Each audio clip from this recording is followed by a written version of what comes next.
Cyber season is in full swing with our pals Isotope and Native Instruments. Get huge discounts on everything from Guitar Rig 7, Complete 14 bundles, and one of our favorites here at the Cult and Culture Podcast, Ozone 11 EQ. Go to isotope.com and nativeinstruments.com to feast on the audio goodness. Yum. You can also get additional savings on other softwares by using the code RUIN10. DistroKid now also has a motherfucking app. The DistroKid app is available for iOS and Android. You can download it at distrokid.com/app/, or you can get it in the App Store. Fuck. All right, we're rolling. Planet B Presents. Cult and Culture Podcast. Welcome to episode 22 of the Cult and Culture Podcast. I'm Justin Pearson. And I'm Luke Henshaw. And today we will be discussing all kinds of crazy shit with Mario Rubalcaba, who is an amazing drummer in a bunch of bands. Insane drummer. Yeah, insane drummer. I mean, okay, Earthless, Click Attack, Katawi, 411, Chicano Christ. Oh, no, you didn't play drums tonight. You played guitar. Mm-hmm. Rock from the Crypt, half of Hot Snakes. I mean, the dude's just Sea of Tombs, off. He's like, the dude rips. And it was weird because I love the guy forever, and I've known him forever, and it was cool to kind of catch up. And a few nights before we recorded this, him and I basically had a very similar conversation, so we just kind of went back through it again. But it's pretty wild. I guess his ability to drum with his ability to skateboard, and it's had this like really strange fluidity to it. It's almost like riding a pool or something on a skateboard. Like his drumming kind of seemed like that. It just had all these like, all the angular stuff and all the weird transitions were just seamless. And so I trip out on watching that guy drum. He's one of the best. He is one of the fucking best. Anyhow, the history it was just insane and also bizarre. And it was like, we needed to have this podcast come with like a family tree or something because it goes everywhere. Yeah, I don't know. The dude's awesome. I love him. And he's an incredible human being and very talented human being. And whatever the DNA that guy got, he lucked out. So here we go. Ready to drop in?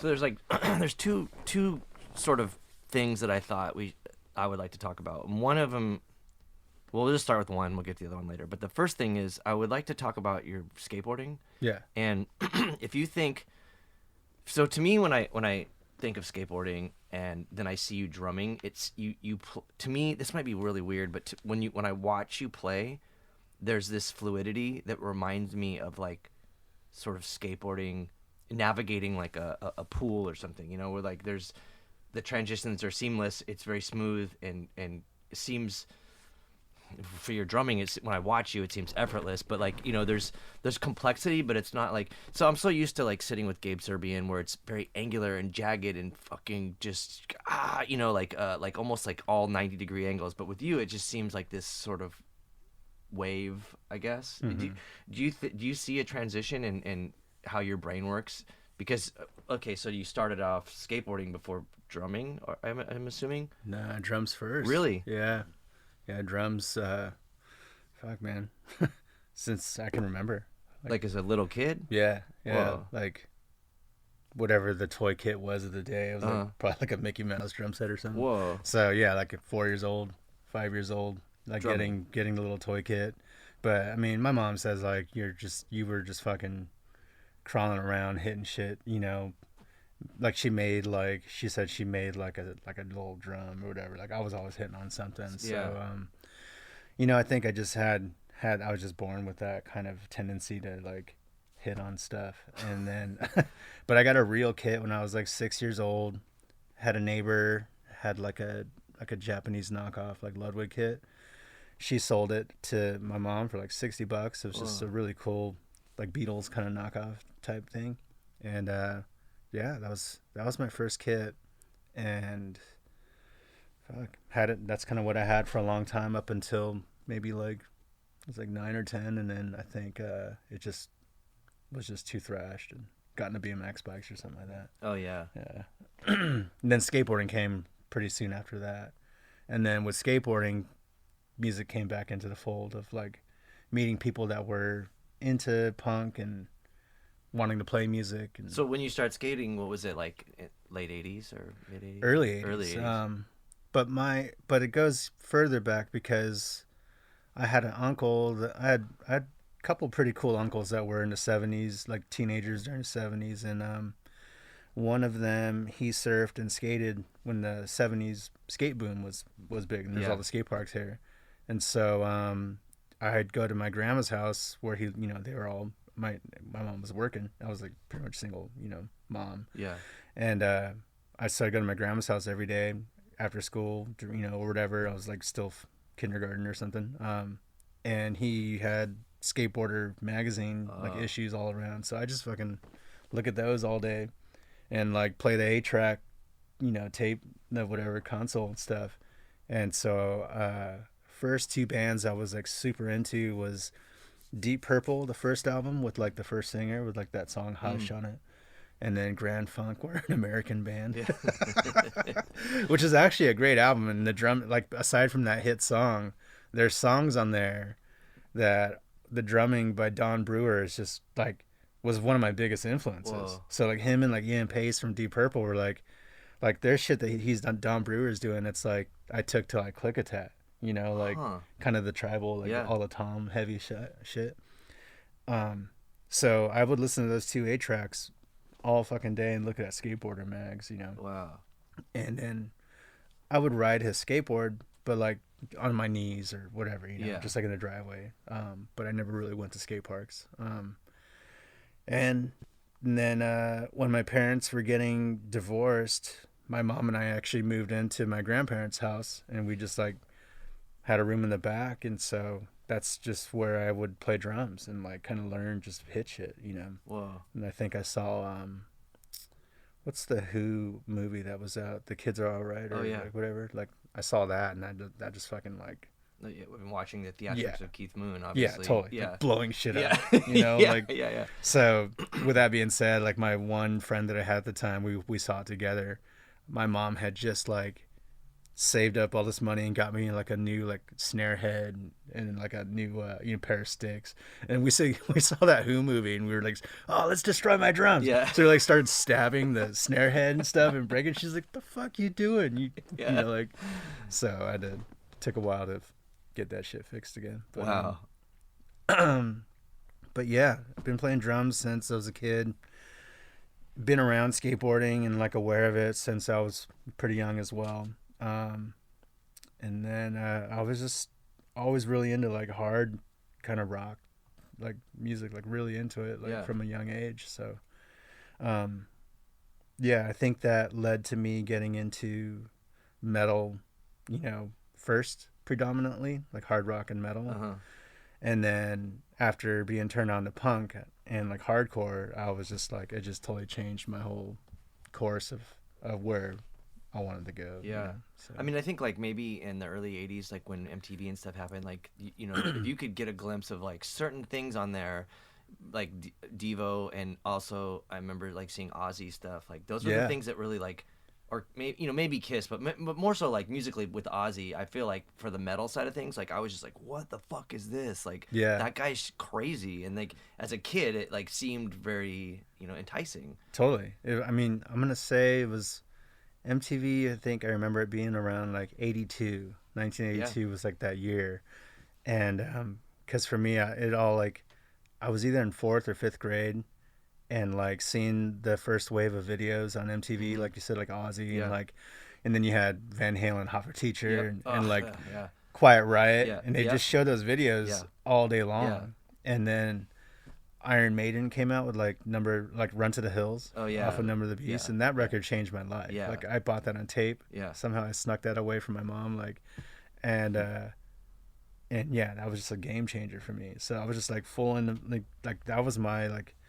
I'm really into metal now, type of thing. Like, I mean, I had like Sabbath and that kind of stuff, Judas Priest, Judas Priest, but like that was like early wave, but like Maiden was like the first real thing that was like kind of took it to another level of like the, you know, like I guess it was like the new wave of like British heavy metal. I didn't know about that back then, but like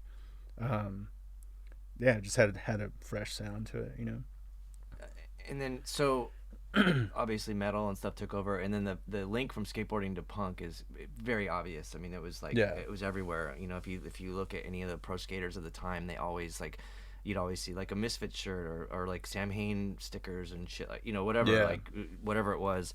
Also too, like, you know, the puss head correlation. So it just seems like we were all, if you were into skateboarding, you were definitely gonna have to get into some fucked up music, no matter what, you know. But again, I would like to talk about like the transition and the way, or not the transition, but the correlation between the way you physically play drums and skateboarding. Do you think there's a connection there? Yeah. I was gonna say I was gonna say I totally avoided the question you asked, but like purposely avoided no, it? No. I just got totally off track and just but all started that shit was blabbing and great. stuff. Yeah, but like, I mean, to back to what you asked, I mean, I don't think about it like, not consciously. Yeah. But I mean, I think the way that I'm like wired, whether it be like mentally and physically, they both feel like the same thing to me in a big there's a big connection there. So like, I mean, obviously there's muscle memory that goes with skating that if you haven't done it in a long time, it fucking doesn't get any easier. Yeah. And same thing with drums. I mean, like, you know, if I haven't played in a month or two or something, for some reason that rarely happens, but it can hurt, you know. Like, I mean, my arms will be fucking sore. But like, I tried going skating the other day, even just for like half an hour, and I was just like, it felt like I ran like 3 miles. Really? I was just like breathing. Yeah. But I don't know. They just both feel natural, and it just, you know, there's a feeling that it just feels like it's just what I do. Yeah. It's just, I just feel good doing both things. And, you know, there's a couple skate tricks that I still can do. And then it's like, to me, it's like the same thing of like fucking hitting the cymbals super hard or something, you know. And like, it has like that same kind of satisfaction. Or something, you know, I don't know. The execution of it. Yeah. What about like, you know, because I was never great at skateboarding, but I was really, really into it. And then I started playing music, and then I broke my wrist, and I was like, oh fuck, I gotta make a decision here. Like, you're kind of like in an insane situation because like, you're doing both, right? You know, or you were doing both, and then was there a point where like skateboarding kind of took, so you were pro at some point, right? And then and then you just kind of like, what happened there? Because then you just stopped skating, or what? When I was doing the skating thing, I mean, I played music, but like that was obviously just like garage bands and stuff. And then I'm trying to think, when I joined that band 411, that was my first recording and touring band. Okay. We did 2 US tours, and that was the first time I ever like jumped in a van and played venues and did the thing, you know. But did anybody say like, dude, stop skating right now, like while you're doing this? No, we were all so naive. I mean, I was 18, you know, and they're just like, oh, I mean, they were like, don't fucking hurt yourself, you know, but like none of us had money on the table. We're just like trying to fucking pay the gas tank, you know, the gas, and not lose our asses, and, you know. But I think back, and it's like I would like skate like parks or whatever was around, or go street skating like before. I'd go after the show. I'd meet up with like skaters and that'd come to our shows and stuff, because it was like a, you know, kind of intertwined scene. Like, because we were kind of more, it wasn't the straight edge scene, but obviously like Dan had like that following and stuff, and then I had a little bit of the skate following, so everyone was just like, oh, let's go skate before the show, and I was like, all right, let's do, you know, like go ahead and like jump down like stairs and stuff, and be like, I'd come back with like cuts and everything. Did you ever have a problem where you were on tour and then you're like, we have to go home because I broke my wrist or something? No, luckily not. The only time that happened was actually before the last Rocket show. That was in like 2005 or something like that, when we had like, we played that big hotel downtown, and like a month and a half before that, I was skating at Washington Street, and I collided with this guy Glenn that helped build the park, and he, like, we were going over the hump, and we just like kind of just nicked each other in a weird way, you know. But like, I hit my wrist, and then like his finger, like he dislocated 2 fingers, and we were just kind of like, and then like I was like looking at my wrist, and it was just swollen, and then it just kept getting like bigger and bigger, and it was just like black and blue, and it wasn't broken, but like there was no way I could like practice and stuff. Yeah. So like maybe 2 weeks before the show, I was like started feeling all right, and then it was just like it was the most odd feeling to try and like hit your snare drum. Yeah. And then like being just like, oh, this is how I normally hit it, and then feeling like just electricity going all the way, because it's like you weren't ready yet. With like, every single hit. Yeah, I'm just like, oh my god, this is gonna be. How am I gonna play 2.5 hours? Whoa. Like in the last show of Rockin' from the Crypt, and people are flying all over the fucking world to like come see it. Wait, last show? Well, when we broke up the first time, Yeah. And then The fake farewell tour. yeah. But you it worked ended up out. playing. Yeah, I ended up. Yeah, I mean, I just thank goodness for like Ice and like Tiger Balm, and that kind of thing. Yeah. So. Get sponsored by Ice and Tiger Balm. Yeah. Where were we at? I don't know. That's some crazy shit though. The skateboarding stuff, I guess. Oh, but like skating and playing shows. Breaking No, that's the only time that I ever had like a close call with that, I guess. But then like trying to think, because I'd take my board on tour no matter where I went, because it was just like there's skate spots. Yeah. I'm a skateboarder. And then I was playing with Blackheart Procession, and we were in Europe, and we were at a distributor label called Concurrent that was around at the time, and we were doing 2 shows with Fugazi. And so we were all getting the gear from the same spot, and I had this cruiser board with me with like old soft like OJ wheels and stuff, and just like for cruising around the city, And then Ian Mackay was out there, like he was helping us load out stuff. Like he's like, you guys, he was so cool. It's like, you guys need help loading, your stuff out, not their stuff. Yeah. Like they were done. Like, he could have just bailed and be like, fuck you guys. Like Concurrent was like 3 stories up, and he's like, helping us like lug fucking big old bass cabs and shit, and just down for the cause. And then I was like, hey, like I knew he skated back in the day, and so I'm like, you want to try these old OJs out, whatever? And he's just like, nope. Oh yeah. Nope. Can't touch it. Yeah. And I'm just like, why? Like I'm like, you like skating? He's like, yep, love it. I'd love to ride that board, but I can't do it. And he's like, I have 3 other faces counting on me, like, oh yeah, depending on me to play these shows and stuff. It's like if I hit one rock, fall down, and like fuck it all up, so I'm fucking their shit up. Yeah. So that's interesting. I thought about it differently. Just like, I don't give a fuck about anybody. Yeah. Yeah. And then John, one time I was skating Burnside. Oh my god, like those guys were terrified, because at Burnside's like a gnarly park. Yeah. And I'm like doing like inverts and like flying over the hip, like and like I think I fucking ate shit like really hard. It looked way worse. Like, it was like a Pete Rose slide, and they're like looking at the top. There's like, like their eyes are all big. And like John was like, it's like, man, remember there's 5 other faces counting on you. So I kind of thought about it differently since then. I was just like, you know what, like on tour, I won't bring my board, or if I whatever, like, I don't bring my board. Oh, you don't? No. Yeah, I leave it at home. At least I have for a long time. I remember I think the Locust toured with Dead and Gone, and like maybe, I don't know if it was, maybe we weren't touring with them. Either way, Dead and Gone was on tour. They went from the Bay Area to, I think their first show was like Denver, and they were playing a skate park, and Brian Stern, the bass player, was like, cool, I'm gonna skate like 3 minutes at the park, breaks his wrist, tour's over. They had to drive straight back from fucking Colorado, and didn't even do like the whole 5-month or 5-week tour. Yeah, I bet they're fucking pissed. Yeah, but that's probably what happened to Ian. He's like, oh yeah, let me grab that, and then just breaks a wrist or whatever, and then tour's over. Yeah, no fun. So this is maybe a fucked up question to ask, but was 411 a straight edge band, or was it just? No. Yeah. I mean, not.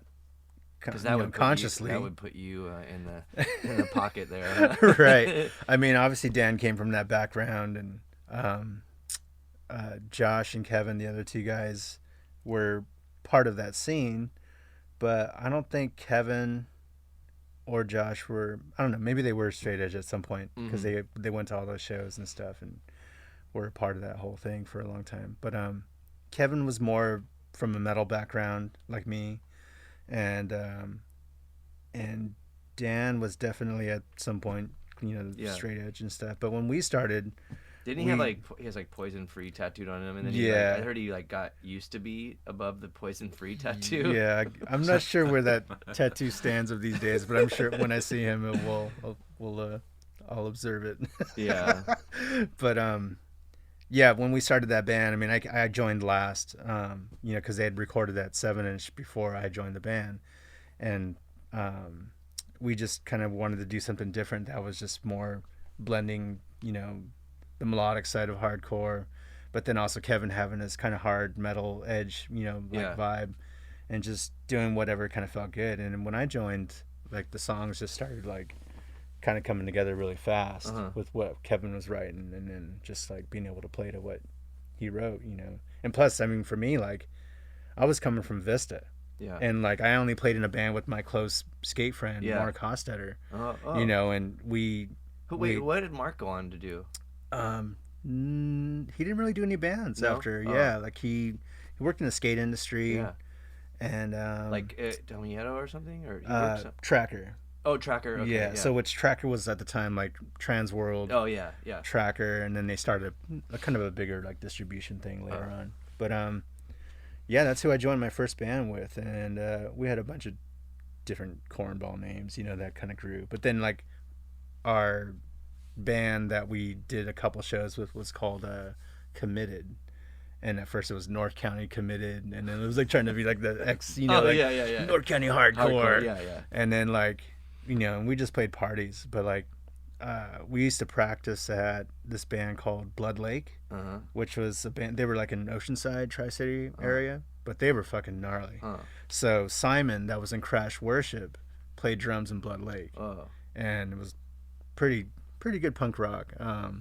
But his drumming was huge influence for me, especially like for Click Attack, because he, Crash Worship was all tribal, kind of nutty, like out there, stuff. But he had that kind of vibe in Blood Lake, where like he had a typical drum set, but then he had like a little, like a snare drum, almost like a timbali or something like that, like tuned all weird.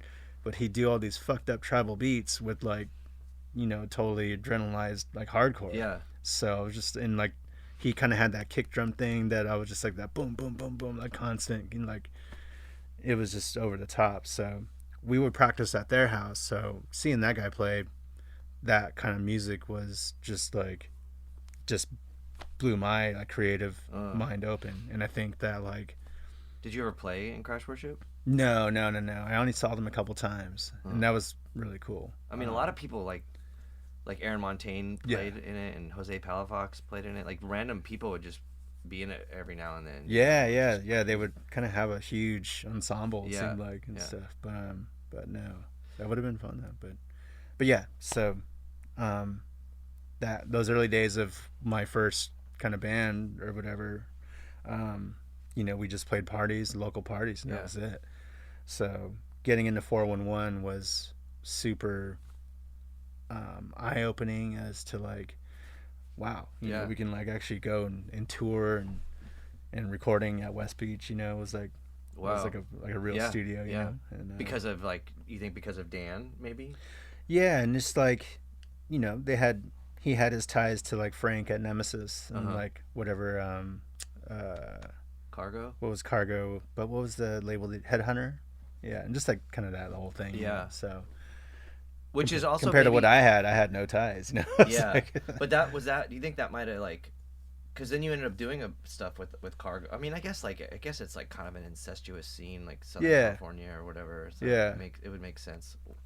Yeah, cruising back to that spot. Okay, so I want to ask. I mean, I really want to dive into Click Attack stuff, but did Chicano Christ happen before Click Attack? Yeah. Okay. So that was all around 411. Okay. Because Kevin Murphy, the 411 guitar player, he lived with Ron Martinez. Okay. Because we talked about this the other night, and I was fucking blown away. You got to tell me this story again, because I was like, dude, that is so hilarious. It came up because we were talking about like Brujeria or something, right? Right. Yeah. Right. Okay. Yeah. So can you tell me this story again? Totally. It's hold on here. Let me think back. Okay, so practicing at the Fat House, which was Ron's house. You know, there was like just typical punk house. Yeah. Was he in Final Conflict? He was in it. Yeah. Yeah. Yeah, and they were kind of on hiatus at the time. I forget what the band he had at the time going on, but anyways, like that's where Formal One practiced. Kevin lived there. A couple other people. Vadim Rubin lived there. He was in a band called Half Off. Yeah. And I always thought they were from the East Coast. yeah, me too. Yeah. But yeah, they were or whatever, Bunny Park. Yeah. So we'd practice there, and I would go up every weekend and just stay the weekend at Ron's house, and then ended up being pretty close friends with him at the time. So we'd always go to like Zed Records and go record shopping, go to shows, you know, like all weekend and stuff.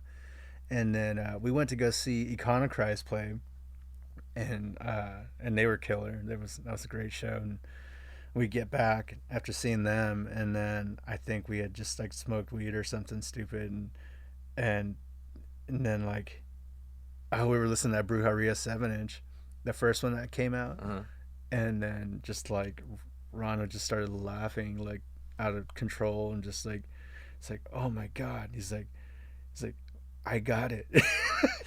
And he's like, Chicano Christ. And I'm just like, what are you talking about? And then he's like, well, like Brujeria is a fake band, you know what I mean? It's like a drug cartel. It was like, I think it was like Billy Gold from Faith No More, and like that's the other guy, Dean. I don't know. He worked at the college or something like that. But it was, you know, it was a total just fake. Like a spoof. Yeah, you know, on this whole thing.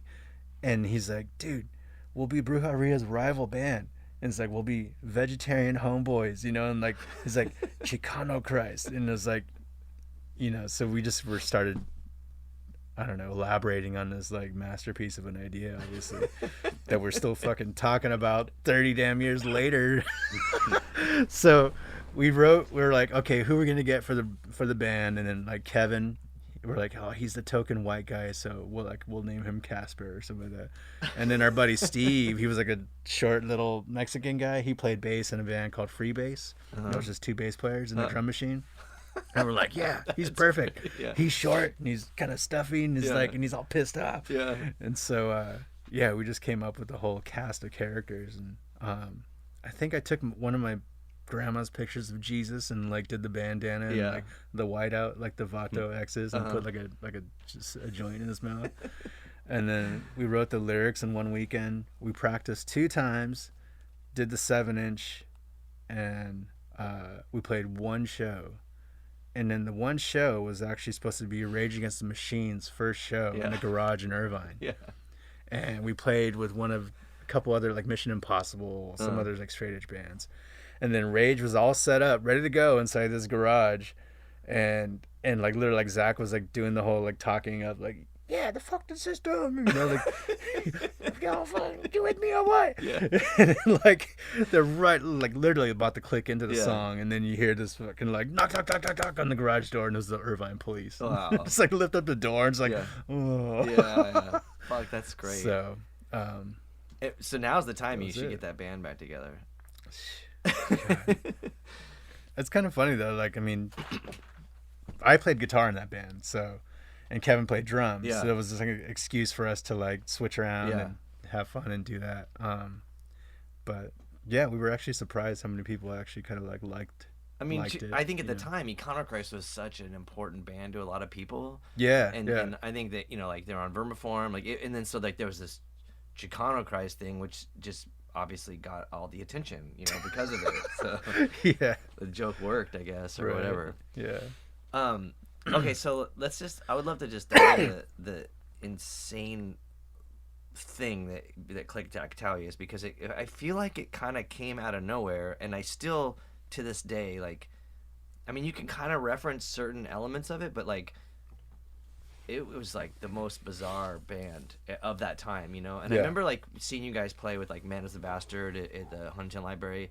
And it was funny to watch people who are like, those guys all had pretty eclectic music taste, like, but to watch Man is the Bastard just lose their fucking shit over you guys, you know, like, I mean, obviously, and it's justified, like it was an incredible band, but like to watch these dudes that are just so gnarly and they're like this, you know, they're the ones that coined power violence, and they're like watching this like sort of post-punk, like almost like a, I don't know, like where like fuck, I don't even want to say the influences that I was like, what I saw as a younger person, like when it was happening. But like, is there anything you could say like how it started and maybe like why? Because it was bizarre musically. Yeah. Well, I met Scott. I mean, going back to like where I met Scott was like going back to my first band, like Committed. And we recorded this demo in off of Leucadia Boulevard. There used to be a house by this band, Manifest Destiny. And they're like an old Mystic Records band. But they had like a 4-track studio in the garage. And that band Blood Lake turned into a band called Acid Bath. And Scott, he was like 15 at the time, was managing this band. So they're 15-year-old managing a band of like 27-year-olds or something like that. But Scott at the time was like booking like he did giant shows and right. Like he was Vandals booking and, like Tied Down Productions. Like he was booking like all these out of town bands, which was pretty insane and kind of another podcast show in itself. I keep telling people, I'm like, interview this guy. It's like a 13-year-old kid booking RKO. Like, come on. So anyways, that's where I met Scott for the first time. And then fast forward a few years later, I did like a couple improvised shows with this guy. I think they called him Bacta Tim. Oh yeah. And he was in Tit Wrench for a minute too. Yeah, he was like one of Bob's friends. And then he was from North County, close to where I was. And somehow he got a hold of my number and he'd always just call me. And I was like, whatever. I talked to him and I kind of thought he was like a little freaky and weird and stuff, but he just would not stop bugging me about trying to play. And so finally he kind of wore me down and like, that's all it takes, like, all right, like, he's like, hey, you want to do these shows at the underground UCSD at the underground spot? And so the first one we did was with Antioch Arrow. Oh, I saw that. Yeah, so it's just me and him and then this dude Gunner that played bass. And who was also in Tit Wrench. Yeah, Tit Wrench, So I do not remember musically what it was at all, like what I did, or I think it was just kind of just noise shit. But that's where I think I met Ryan first and then hooked up with Scott again. And like Scott's like, oh, we should jam sometime, dude, you know. And I'm pretty sure that's where we connected. So heroin was kind of not happening. I think they were still a band. But maybe Scott. But I think it was towards the end. And then C I knew from skating. I used to skate with C all the time at McGill's skate park. Was he a pro skater too? He was sponsored. He probably could have been pro. You know, but he kind of stopped after that and got into like music. So we'd skate at McGill's all the time and knew each other from that. And then I remember him wearing Pitchfork shirts and stuff. And then like I knew of Pitchfork because they used to play at the Blood Lake House and they'd play together. So there was these connections there already. And then after that, that thing with Tim and Gunner, I think he called it Fervor. And then after that, Scott called me and said, hey, like, let's try and, jam. I was thinking of like, having Ryan like hook up and stuff, and then like Matt Goldsby or whatever, before he was C. And then wait, can we talk about that? What do you mean before he was C? I thought his name was always C Matt Goldsby. I don't think it was. Really? I think C came after. I think he just changed that or added that on. I'm pretty sure. Sorry, C, if I'm wrong here, but like I just always knew you as Matt Goldsby. The skate park and stuff. But it's funny how a lot of those people were changing. Like Ron Anarchy's now Maximilian, but he's still Ron Anarchy. Though I know, and it's hard. I like bite my tongue. I'm like Ron. But and then I think the first jam that we ever had was at my house. I lived at my grandparents' house from when I was like 14, 15 up until I ended up moving out. And we just fucking all just buckled into my room and just kind of just started blasting out like whatever. Like we didn't, like no one had like a specific riff. Ryan couldn't even play bass at first. So he was kind of like hitting he sounded like Void, you know, like just hitting open strings and hitting whatever notes he could. He couldn't play worth shit. I can tell you that. And like Scott just was kind of like playing, like making up songs, you know, coming up, and we just locked in, and somehow that like improvised came out to be oh man, Affirmation I think was the song. No, DNA Time Bomb. I don't know. I'd have to like hear it again, but it's like one of the more hardcore songs that we did in the demo tape. And that kind of just came out sort of like improvised, and then we just honed in on these couple parts. And made a song out of it, and then taught Ryan how to actually like, you know, stay on a couple parts and stuff. Yeah, I have that tape somewhere. But yeah, then we just kind of started playing more, and then like, you know, practicing wherever we could. We used to practice at Moonlight Music, and that's the place by the La Paloma Theater. Yeah, because Scott worked there for a long time. Yeah, which was crazy too, because so my perspective of it was, I always thought like watching you and Ryan playing bass like locked in. That was like the groove and the rhythm, which were like partially. I mean, fuck man, because I guess at the time like.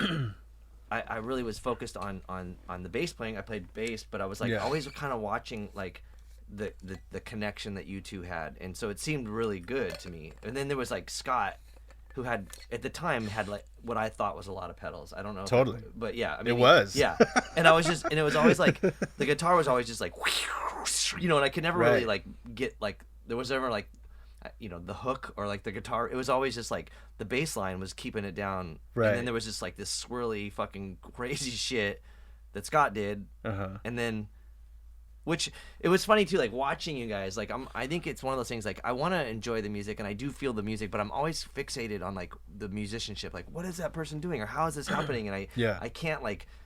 I mean, occasionally when I watch music, I'll bob my head or I'll move, but like I really am like laser focused on like, I don't know, like the schematics of what's happening. Yeah. But then, so there was like the weirdest thing for me, and then to watch, and then there was Matt or C, you know, just like vocally totally had like Ian Curtis vibes. Yeah. But again, I was like, where's the like it was such a strange thing, because it didn't seem like structurally like here's the verse and the chorus. It was just like, what the fuck is happening? There's just an insane groove with the drums and the bass, and then just like the shit happening on top of it everywhere. Not shit in bad way, but like stuff. Like here's this and the sounds and the weird voice and whatever, and it was just like the weirdest thing. I think Ryan not knowing how to play at first, and then gradually learning how to play really well, in my opinion, for what we were doing, was kind of the catalyst. And like I had to, you know, and Scott not really like having like, oh, like here's a set song and here's this, I got this riff or something, you know, like we would just start playing, and Scott would just kind of start doing whatever, making sounds. And I think that for me was like, I had to step up and create something for them, you know, for Ryan to play off of. And like, you know, so I just started with the beat. Yeah. So I just started coming up with like, you know, patterns, and what my head was like patterns, you know, like Identity Crisis, you know, you know, coming up with something like that, you know, like, and like so they would play it to me, and Ryan would just kind of like circle around whatever like I was doing, and you know, that would get his like mind working to come up and like get better and better and better, or you know, and also be in time. And then Scott could just kind of do whatever he did, you know, because he was already a good player. Yeah. I mean, he just wanted to do different shit, you know. And then Scott's ear is so different than anyone I've ever fucking met in the world, you know. So like I might think he might be coming from Detroitin, but in his head, he's coming from Christina Aguilera. It's like, what the fuck, dude? Like, you ever heard any of his compilation tapes? What do you mean compilation? Like he would, you know, like make a tape of comps of bands that he likes. The weirdest fucking tapes ever in the fucking world. Yeah. Like, you know, be like Void, and then like Articles of Faith demo, and then jump into like Britney Spears. Yeah. And then like the Freeway Report of like, you know, there's a lot of traffic going on the I-805, and then like jump back into like, it was just like so eclectic, and I'd be like, man, your tapes really like fuck me up. Yeah. But that makes sense, and that's a total San Diego thing. Yeah. You know, which... Yeah. But back to the Clickitat thing, like I think that enabled us to just kind of create these you know, pieces where there was nothing really said about how we, you know, like it didn't have to be this way. It didn't have to, you know, like the song doesn't go like this. But we'd come up with like the pattern of like, you know, my drums. I would do my drums and Ryan would do his thing on the bass. And then Scott would just fucking create whatever these soundscapes and then have some riffs here and there. And C would just kind of do his poetry thing and kind of do that. And so it was like poetry then. There was really never like a chorus or anything. Right. And, you know, but I mean, like they turned into songs, you know, and like for us and like, yeah, it's just, yeah, it's a trip to think back. Like, all right, it's done. You know, these songs are done, or this song is done. Oh, cool, we came up with this. That's pretty cool. Like, yeah. I mean, it was the crazy. Like, also too, maybe it was the timing because for me, and this is maybe just like a skewed perspective, but being in like hardcore and like we were, you know, like I was always like really tuned into like Ebullition and the Heart Attack and magazine that Kent did and stuff, and that was like the world that I kind of was you know, sort of like honed in on. But then Antioch Arrow came, and I think maybe because of Nation Ulysses or something. Yeah. But out of like Antioch Arrow, I feel was then Clickatat, and then it was just like all the weird shit, and it was the reaction from these sort of like hardcore purists, like calling it like art, you know, like artsy fartsy shit, and I was like, oh, but it's so much cooler than just like the normal shit that everyone's been doing, you know, and especially I think maybe people in San Diego were able to accept it and really really latch onto it and grab onto it in a way that like maybe someone like Kent McClard or people that were just, you know, strictly into hardcore couldn't manage, because we were used to like the sort of mindset of like the mixtape that Scott made, like you said. We were used to like fucking seeing, you know, I don't even like Crash Worship play with, you know, Daddy Longlegs or whatever weird ass shit. And it's even, you know? like Pitchfork, totally. You know, was such a departure from anything that was like hardcore. You know what I mean? Like they were, you know, at the time it was like, it took me a few listens to kind of like, hone in on what they were doing, you know, like, because I wasn't at the time, I wasn't into like super melodic stuff. So with Pitchfork, were you interested in what was before Pitchfork? And I didn't really know. I mean, like, I just liked hard music. Like, I was into like Discharge and you know, like whatever, like more kind of straight, narrow-minded, like hardcore, you know.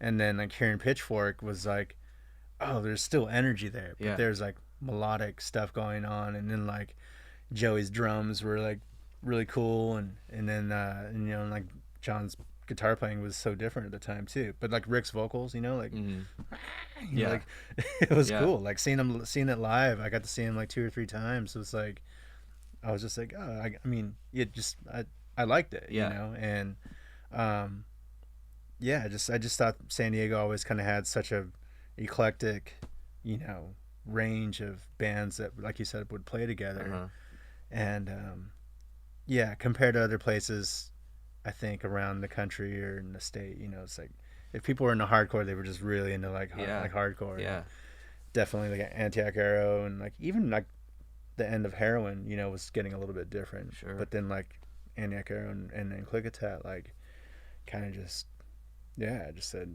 later to whatever was thought that we had to like you know, be like whatever. Normal music or average music or whatever. That's crazy, because I wonder, so bringing it mentioning Pitchfork, like I wonder where that first Drive Like Jehu record fits into the timing of things, because I wonder if Clickatat was a thing that maybe might have, I don't know, we were inspired. After Jehu. Really? Because I guess it would have been like a year or two after. Yeah, a couple years after. And I always forget about this. Like the first Jehu record, I was in the studio at West Beach finishing up 411 recording, and then Jehu was in the mixing room mixing that first album. Oh. And I remember walking in, and Donald Cameron was with like John and Rick, and I was like, hey, like I didn't know them back then, but like we kind of had seen each other. Yeah. And so I was like, hey, what's up? You know, you guys are from San Diego, right? And I was like, yeah. And then I remember hearing like what was coming out of the speakers in the mixing room. Like I was just like, fuck, this sounds pretty cool. Some wild shit. Yeah. Like especially with the guitar stuff. Yeah. So not to jump too far away or around or whatever, but like your relationship with John, that's a big deal. Like obviously, Yeah. That came way later. Way later. Yeah. Yeah. Well, which is actually now a long time ago. Well, I would like to know. I want to fill in the gaps between where we were with Clickatat, because I also too I would love to. Okay, before we get to the John Reese stuff, let's talk about because I still am I still wish that something manifested out of that time I saw you in Philly when you were playing for John Hughes, or John Hughes was there. Oh, right, with Clickatat? Yeah. Right? Yeah. That was some weird shit. Yeah. So I know we talked about it, but so you were saying that you weren't, because this is pre-internet, so we were everybody just thought there's this new John Hughes movie coming out, and Clickatat was going to be in the movie. You know what it was now, because I had a little bit of time to think about it when you brought that up, because that was just such seriously a 2-night thing, I think, where I'd seen them and met him, and John Hughes, and I think his son, he had a son, they were starting a label. That's what it was. Okay. It was called Hefty. And so they were starting this label. We used to play Jabberjaw all the time. Yeah.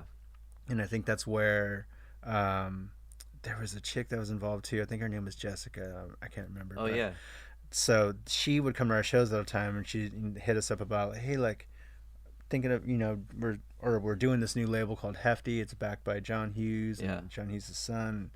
So we were like, oh, I don't know, whatever. And then at least we entertained the idea to listen, and see what they'd say. But it never manifested. Never happened. Yeah. No. Yeah. I just thought it was supposed to, because I heard that there was a new movie that never came out. The last John Hughes film never happened. Yeah. Yeah. And I don't think it was ever thinking about being in a movie, but that label they were trying to do, which I don't know if anything ever happened with that. Yeah.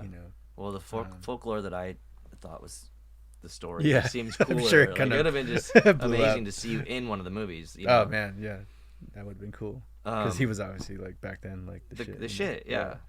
All those films were really inspiring, and I think important to people on all walks of life, I guess. Yeah. But let's talk about your relationship with John Reese. How did that happen? And then what was the first thing you guys did together? Well, I joined Rocket from the Crypt. Trying to think which was led to that, though. We did that tour. Locust toured with you guys when you first joined. Yeah, that's right. And that was one of the first, probably the second tour I ever did with him. Yeah, because we were going through the South, I think, and stuff like that. People fucking hated us, but that was John's goal. He was like, let's bum everybody out and bring the Locust.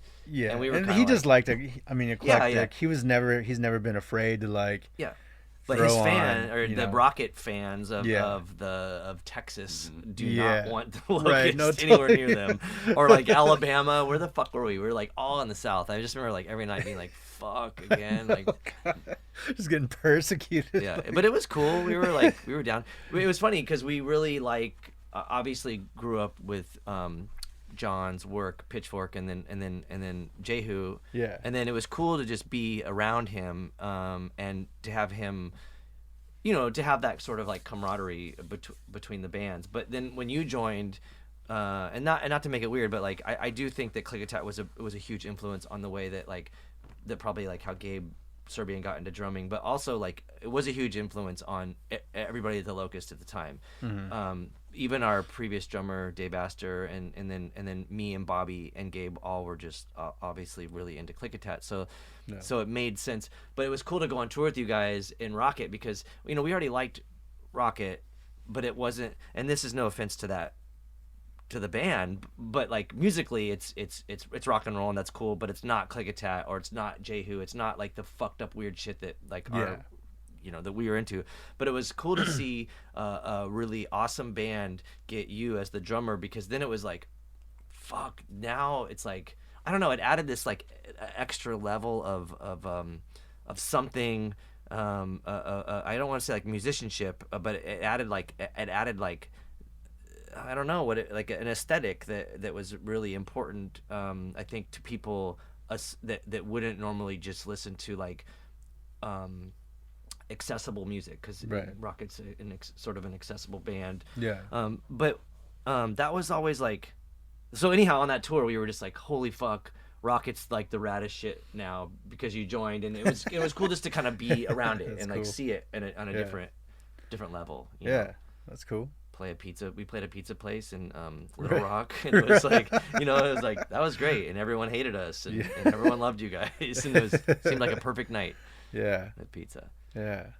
So that your relationship went from there, and then obviously you were brought into the mix with a bunch of John's stuff. Yeah. So, yeah, I was living in Chicago at the time. I lived there for like 3 years, from like 97 to like 2000, and I decided to move there after Clickitat broke up.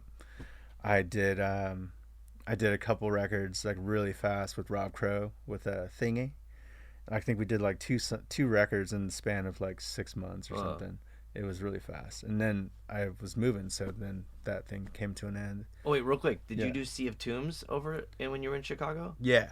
And So that that's was where that with- started from. What? So that's where that started from. But that came out of Bill and Jessica that were in the Jacks. Yeah. And they were on tour, and they saw Clickitat play with Jesus Lizard at the Brick by Brick, or the Spirit, or whatever it Yeah. was at the time. Oh. And the Jacks played, I think, that night too. And that's where I met Wait, Bill and Jax Jessica. played in San Diego? Yeah, I think so. What the Or they fuck? were there. I can't. They either played somewhere else before, Oh. and then came to that show because they were friends with Jesus Lizard. Oh. And so that's where I met Bill and Jessica. And they were like, later on, they tried to get in touch with me about trying to do something, with like the Jacks or something like that at the time. But then they split up. Yeah, the two couples. Yeah, so they split up. And so when I moved to Chicago, I got their info, and then I started jamming with Bill and Jessica, and we shared a room with like Don Cab and like a couple other people and stuff, and I'm trying to think, we never really had like anything in mind, but like, we liked the Stooges a lot, and we liked Boo Cheer a lot, and like we liked Birthday Party, and then at the time I was really getting into like a lot of obscure kind of garage, heavy psych, like kind of this period that was still like 60s, like the Seeds, very like garage rock. Yeah. But then when they started getting a little bit more hairier and doing acid, and it started getting more like punk and like fuzz pedaled out, but it wasn't too proficient yet. So it was just a very specific time period, and I found all these bands that I was just like, fuck, listen to this, let's like check this out. And so we just kind of started jamming and like coming up with these like pieces, and they were just instrumental pieces, just because we never found a singer. But Bill, he helped build Electrical Audio, which is Albini's studio. So he was one of the main people like building this spot, and like he's like an electronics Was that wizard. record recorded with Steve? No, we did it ourselves. So he had accumulated all this free time to record, and so the whole time I was there, we never played a show. We would just jam. We never recorded. And then finally, like, the thing with joining Rocket came up through like Paul of Blackheart Procession. Like, I'd visit and hang out with Paul when I was in town, and he'd be like, Rocket's looking for a drummer. Like, would you ever be into doing that? I'm like, I don't know, man. I'm like, like I used to see the Rocket shows way early on. Yeah. And then I kind of fell out of touch. I think the last show I saw was like the night they dressed up as Scream Dracula Scream. Oh, yeah. And then those pictures ended up being taken on the record. And I hadn't seen them after that. Yeah. So, fast forward like 5 years, and Paul's like, it's been like a year. They're still looking for a drummer. you know? Whoa. And like it was, they were looking for a drummer for like a really long time after Adam quit. And so I got Andy's number, and because Paul was dating Tracy at the time, and Tracy and Andy lived together at the Otra house. And then I think I got Andy's number, but I never talked to Andy. And out of nowhere, I got I think I got a call from John and saying, hey, like, would you ever want to like audition or check it out, whatever? Yeah. I was like, yeah, if I'm in town, whatever, we'll see what's happening. You know, Yeah. I mean, at the time I was thinking of moving back to San Diego, but like not till like a year and a half, or you know, saving up or something. So he sent me a demo of like 4 songs that Chris Prescott played on, and I actually really liked the songs because they were kind of going back to just really straightforward, like kind of punk, you know, Yeah. like high energy rock. Yeah.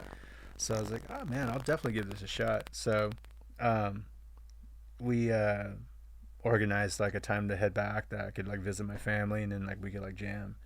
And yeah, and it right away it was just like, Yeah. this is it. Yeah. This is, like it felt good. Yeah. Like everyone, we were just like, yeah, let's fucking do this. Yeah. You know? So I moved back to San Diego way quicker than I thought I was. So with that being said, with Bill and Jessica, we're like, oh, we got to record these jams, you know? Oh yeah. So we're like, let's do it, you know. So we started like really kind of honing down on what we had. We had like 6 things, and yeah, and we just recorded them ourselves. We had all this time. We did a studio for a little bit, and then we're like, oh, this doesn't really work for us. Yeah. We got this nice fucking lush studio. Yeah. We're like, let's go in the B side, and then we drug out like the big old 8-track, you know, thing, and recorded in the dead room, and tried all this different shit, and, you know, kind of took our time with it. It was fun. Oh, cool. And then yeah, and that's how that record came out. And then Matt A put it out. Yeah. Do you think that band was the start of Earthless? Yeah. It was like I was gonna say it's like a precursor to Yeah. what, you know, later on like Earthless would form. You know, because Like you got a taste of it or whatever. You're like, this is a yeah. jam. Like this. Well, like when I hooked up with Mike Egginton Mhm. back when I moved back, you know, we were just hanging out and going over like just like records we were into and Yeah. stuff, and then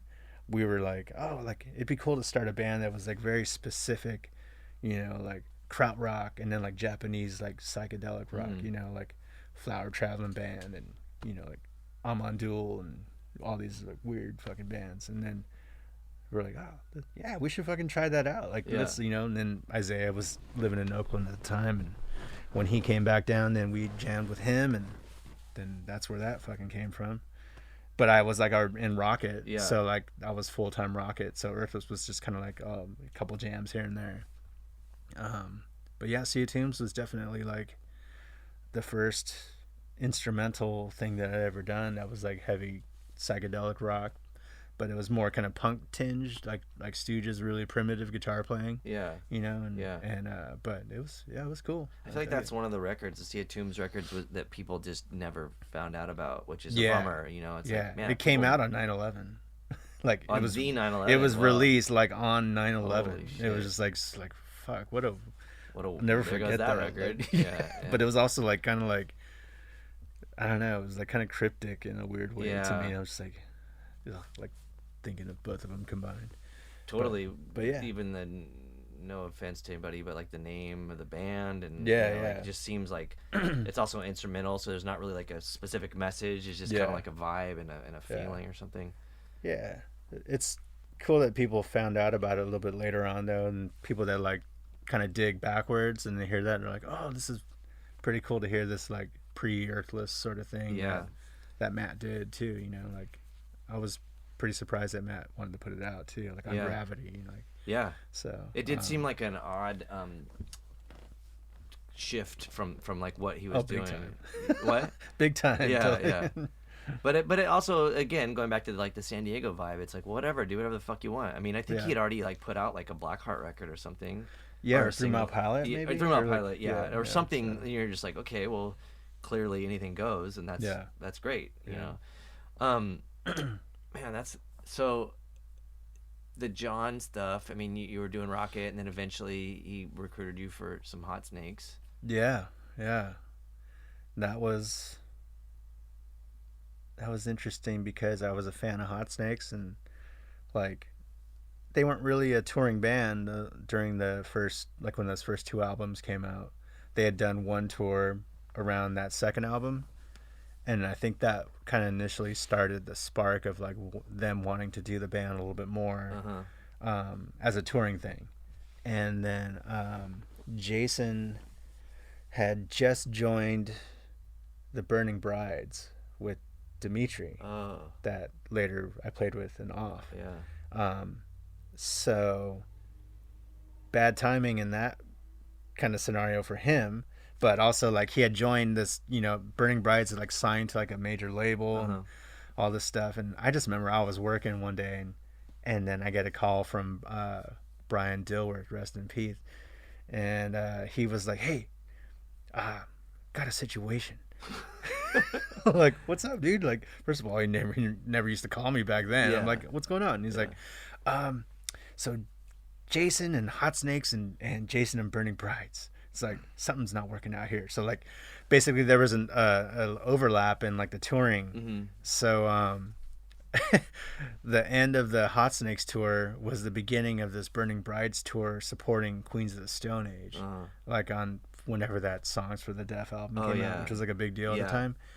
And so with them just signing on a major label and like getting this big support deal, like Dimitri's like, I don't give a fuck, whatever, like pretty much like, you got to do these shows. Like, like fuck Hot Snakes or whatever, like, That's like, a crazy and then thing to Jason's say. like, I'll just finish these shows or whatever. And then like John's like, no, you're finishing these shows. And so like Jason was kind of like, fuck, like being tugged on by like two people, like finish, don't finish, whatever. So I mean, that's a terrible situation, but also like he's in two potentially successful avenues. So Dimitri is a pretty hard-headed dude, but like, he's like, the only way it's like you can finish these shows is if you get me Mario, and like to like sub for Jason on those Queens of the Stone Age shows. Wait, so you played in Burning Brides? Yeah, for 4 shows. What the fuck? Yeah.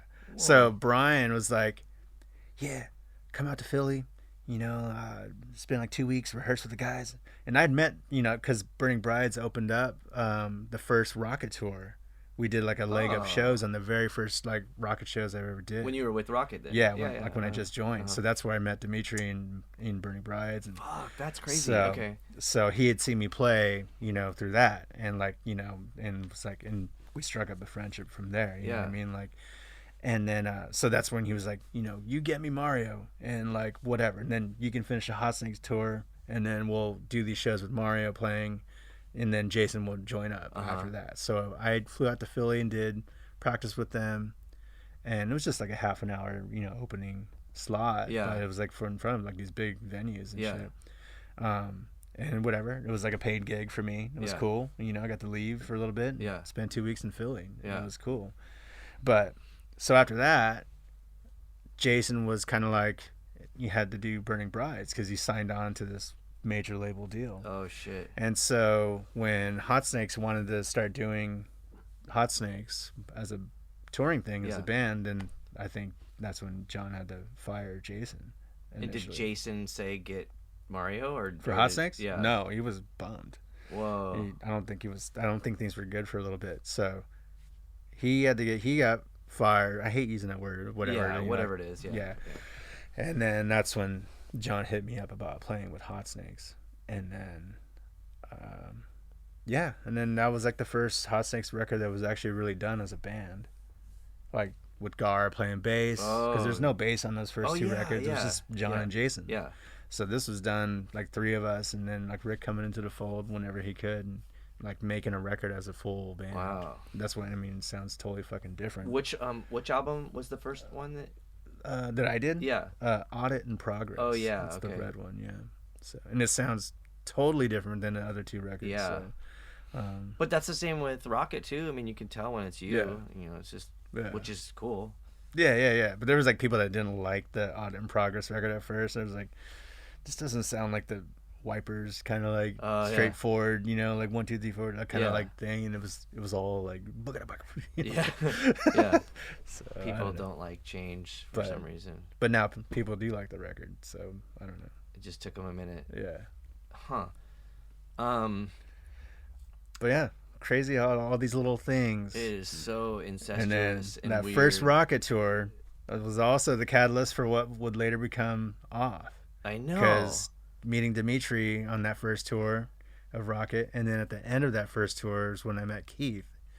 And then how, like Keith just randomly or he came to the Rocket show, and so we met him backstage, and he knew of Sea of Tunes. He's like, I really like that Sea of Tunes. That motherfucker, Keith Morris knows.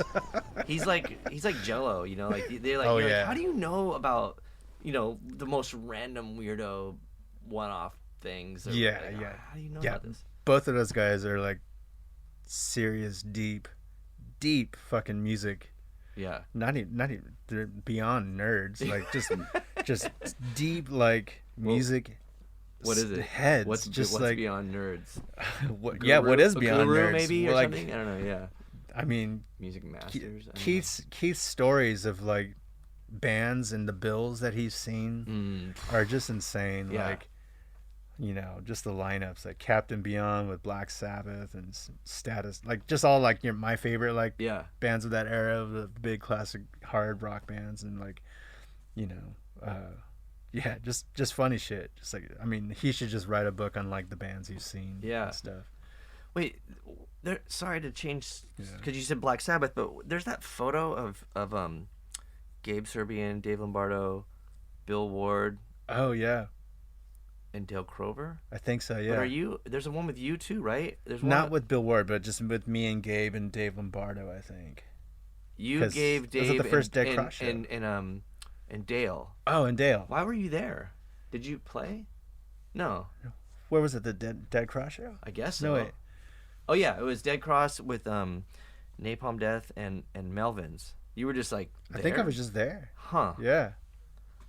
Yeah. That was fucked up. But Bill Ward was there too, which was weird. And I was just like, dude, what's going on with all these drummers I in know. one spot, man? This is Yeah. bullshit. Like all the like best or like legendary drummers. I'm like, overload. That's weird. Maybe you were doing something with in LA with Off or something at that point. Yeah, probably. Yeah. I mean, I would love to dive into the Off stuff, but I know it's kind of like a whatever, you know, like.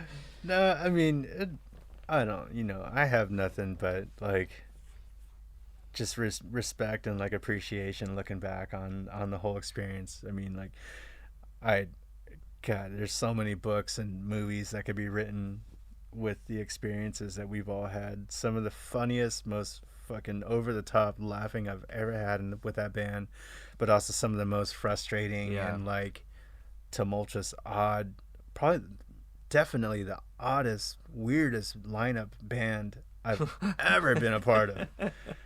Oh my God. Yeah. But I mean, I'm so appreciative of it, and I'm so appreciative of like when that band came into my life and everything that we fucking did, and like there's a lot of hard work that went into it, you know, and like whatever differences of personalities that were in that band, that lineup, I mean, and they were all really fucking different. Yeah.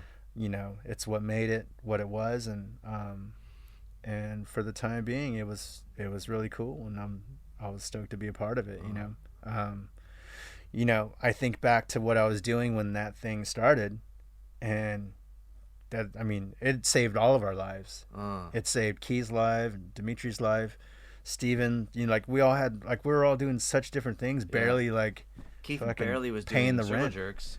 Yeah, Every now, maybe, I don't know why he didn't have that going, but like. well, that's what it started out of. They were trying to do a Circle Jerks record, and Dimitri producing it. Yeah. And then that all went to shit because they just, you know, the thing about Dimitri is like, love him or hate him, he'll just always tell you what he thinks. Yeah. And he, you know, wasn't sugarcoating anything about, you know, like what Greg Hudson was writing at the time. He was saying it's not up to par of a Circle Jerks record. So he just said Keith was starting a new band? No, I don't think he ever had a plan to do that, but like literally Keith's like plan? no one was showing up to rehearsals. So like he'd be like, all right, you know, it's Circle Jerks, let's meet up tomorrow at noon at this place, whatever, and let's fucking come up with some riffs. Yeah. No one would show up. What the fuck? They wouldn't show up. So it'd just be Keith and Dimitri laying around. And then, you know, so Dimitri finally started picking up a guitar, or I guess, and from what Keith says, and it's like, and then Keith's like, what's that you're playing? Yeah. You know, like, yeah. And so like a riff kind of came out, and then he's like, so Dimitri started like kind of coming up with riffs. And then like when Greg did come back to the room and is like, this motherfucker's trying to fucking show me riffs now? What the fuck? Like, you know, like, I mean, there's like ego involved. Sure. It's like, I mean, it's great. why is this guy going to show me how to fucking play my band? Yeah. You know, it's like, gets into that, and then personalities start fucking talk, whatever, So Yeah. then they wanted to fire Dimitri, and they did, and then Keith's like, well, then I'm gone. And So he was the manager of Circle Jerks? no, Dimitri? he was supposed to produce the record. Producer, okay. Yeah. And For that what didn't label? work out. I don't know. I Yeah. don't know what they were gonna do it for. So as a bystander, the off thing was really interesting to me because there was like the new. I don't know how it was like framed as like Keith Morris's new Black Flag, basically was Right. was like everybody was saying, and I was Yeah. like, fuck, that's a crazy statement, and I don't want to say it's a tall order as far as like legacy, but not a tall order as far as like musicianship necessarily. Yeah. I mean, no offense to Black Flag, but I don't know if they've ever had like any impeccable drummers. I mean, Robo. Who was the drummer for Black? I mean, I don't know who the drummer for Black Flag was with Keith. Anyhow, it wasn't like it was never. Yeah, with Keith it was just Robo, and then before him it was just like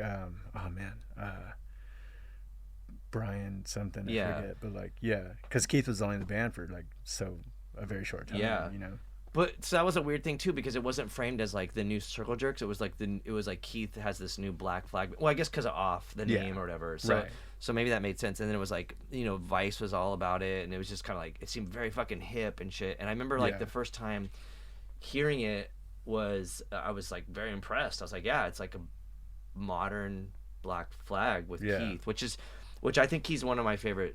I mean, I love the different singers in Black Flag, but I love those songs that Keith sang on. So it was crazy when Retox went on tour with you guys. It was so weird because the audience, and this is a fucking dig at fans, because I think like people that are into punk rock only want like their punk, like how they were mad about the change in Hot Snakes. It's just like get the fuck out of here, Yeah. So I think people like went to see Off, and they just wanted punk rock, and they just want, and it was crazy to kind of look at it from like a what's the perspective that I looked at it like sort of like a, I don't want to call myself a historian. I don't want to call myself anything, but I looked at it like in this like weird view, because I could see how the fans were there for Keith, Right. And Totally. they didn't know who the Hardcore fuck Keith you fans. guys were. I was Right. like, dude, he's got the band right now. Like, this is better than any Black Flag lineup. Yeah. No, and, like whatever, Black Flag was cool and stuff, but like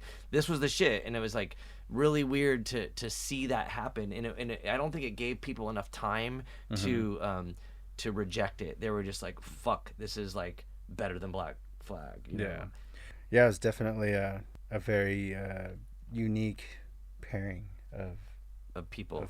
yeah. It was cool to tour with you again too. For me, it was like, man, every time I'm touring with Mario, I'm in this opening band that the fucking audience hates, but whatever. It's good for me. I mean, I learned my own shit from that too. But oh yeah, who else was on the bill? This is Retox. Cerebral Ballsy. Cerebral Ballsy, and that got up to a really fun start. I remember. There was like, dude, there was like one of the guys that kicked your guys' guitar cab, like they were borrowing. Oh, they his were shit. just wasted. Yeah. Yeah, and they were just out of their minds. Like. I remember that. And there was another time too where I don't want to diss those guys, but they were having like an internal fight, and I remember like I felt so weird about this. They were the guitar player was like, because they were all like doing speed and shit all the time, and whatever. But the guitar player was like crying, and he was like telling the singer, "Why can't you be like JP?" And I was like, "What the fuck? Like this is weird. Don't bring me into the mix, man. I'm not doing drugs and fucking dicking around in a punk rock band, Like we were like trying to go a whole other avenue, Yeah. But yeah, we were the oddball band on that fucking tour. But whatever, Ended up being pretty good times though. Yeah, So it was fun. always. Yeah. I mean, if you don't die, it's like Yeah. you look back at it and you're like, that was cool. Right. we didn't die. No one liked us, but it was cool. But yeah, there was a couple nights where like I remember we were in Florida, and there was it was clearly we're clearly playing to Off's crowd, which is Black Flag's crowd or whatever, Right. and like they were not having it, and this guy, I don't know how it happened, man. It was fucking weird. Either like I accidentally spit on him, or he just spit on me. But basically, we like spat at each other, and then he tried to get on stage to fight me. And he was like an older dude, and I was like, He probably could have kicked my ass, but he also might have been like too old, you know. Like, Right. so I was like, good luck. And I'm on stage, I have a microphone, like, you know, like, and I just remember like, it escalating, and he got thrown out, and I remember, I just remember like, I had to go outside and apologize to him, but like Keith kind of stood up for me, and I was really grateful that he was like.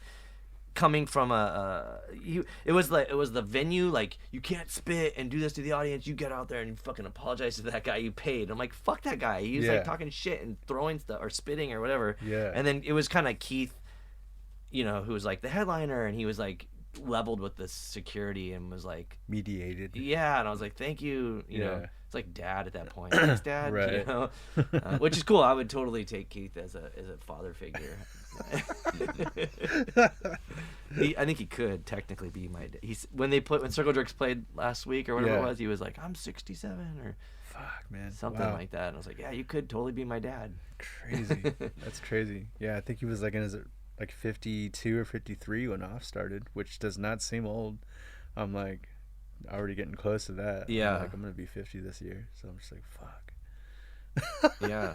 It's pretty wild, huh, to think about that. Like, I remember seeing 411 play at some outdoor dirt lot when I was younger, and just like, and here we are, like, late 40s. Still doing it somehow. Kind of weird. I never thought that would happen.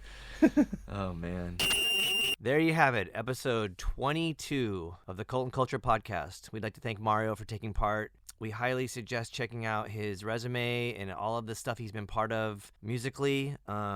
That goes for drumming and guitar playing. And also just, man, check out his ripping skateboarding stuff that he's done. Check out our other episodes available on the 31G SoundCloud and also streaming on Apple Podcasts, as well as some other shitty streaming services.